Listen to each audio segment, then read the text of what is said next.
Hello friends, today we're talking about the fact that Jesus is God's heir. Jesus is God's heir. That's H-E-I-R.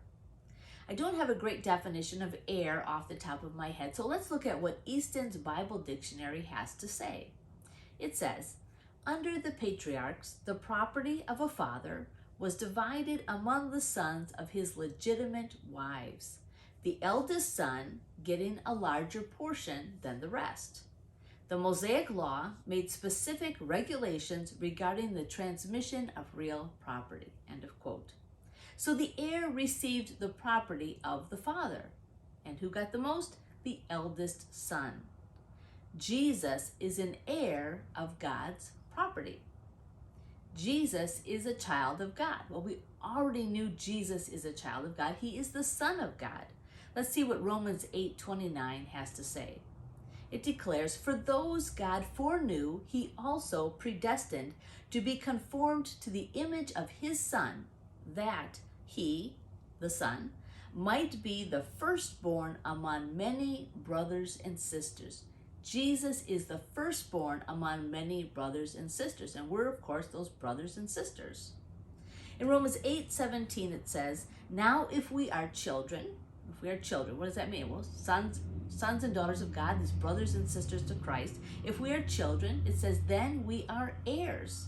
Just like in an earthly sense, children are heirs to what their parents have. So in the spiritual sense, we are heirs to what God has. We are heirs of God, the scripture says, again, Romans 8:17, and we are co-heirs with Christ. We're heirs of God, we're co-heirs with Christ. If indeed we share in his sufferings, in order that we may also share in his glory.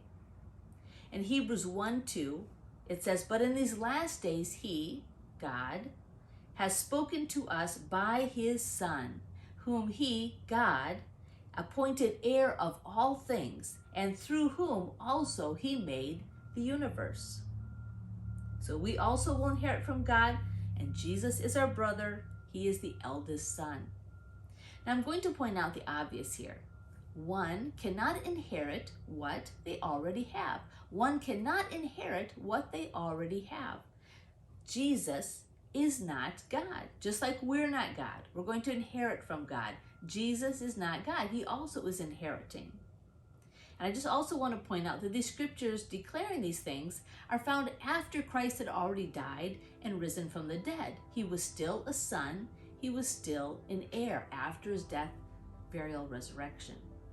All right, well, I hope that encourages you in the word. Next time we'll explore how Jesus intercedes for us. He intercedes for us. Take care. God bless.